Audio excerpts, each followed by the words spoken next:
Apparently Comix Zone didn't really sell well at all when it was released at the start of 1995. It probably had something to do with the fact that the Saturn had just been released in Japan. It was still a few months off a Western release.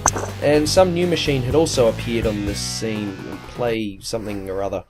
The 32X had burned people, and most Sega fans were well and truly ready to move on to the next generation. It's available on most of the Mega Drive collection discs, so it's very easily accessible now. At its core, Comix Zone is a beat-em-up with a simple attack button, jump button and block button combination, but it does it all with style and flair. Even by today's modern standards, you look at this and you go, cool, I want to play that. I mean, it's an interactive comic book, for crying out loud. Check it out. Whenever I play, there's always a pull to see just what's in the next frame.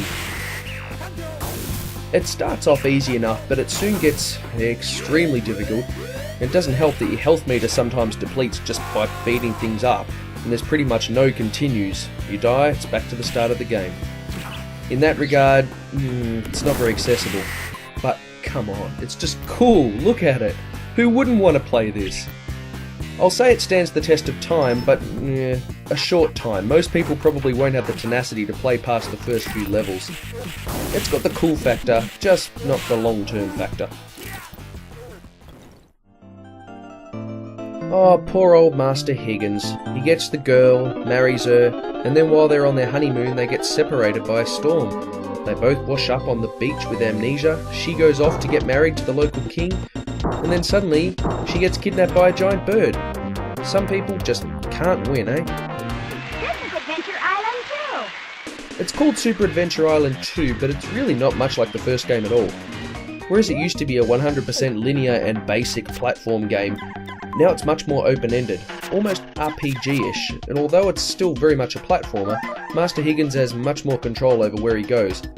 He's also got equipable weapons, armour and magic. No more chucking axes. Well, you can do that if you want, but you eventually get a wide variety of weapons at your disposal. It all works off a very Zelda 2 looking world map, in which Master Higgins can hop from island to island on a raft, occasionally being ambushed by random monsters. This section here, this reminds me of Death Mountain, remember that? It's not quite as painful though. Master Higgins has got a bit tougher since the last game, no more one-hit kills, thank goodness. The game's also got tougher as well though. Not so much in a physical challenge sense, but the game relies on your ability to figure things out and keep a good map, especially for all the backtracking you need to do in the second half of the game. Sometimes you come across some really obscure puzzles, like this one where you're supposed to somehow figure out that, oh, I'll just jump through that wall. This is a game where it's definitely worth having a play guide by your side to help you through those moments where you're just saying, I have no idea what I'm supposed to do now. Master Higgins controls really well, but it honestly feels nothing like the first game. The levels themselves are very much more about exploration than reaching the finish, and in that sense they feel a bit more like DuckTales levels to me.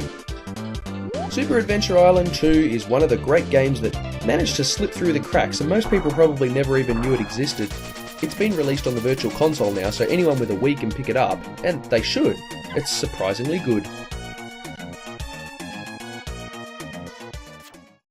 It's more platforming goodness next week with Sonic Team's Ristar and Capcom's second Mickey Mousecapade. And I've already finished them both, so it shouldn't take too long. Peace out.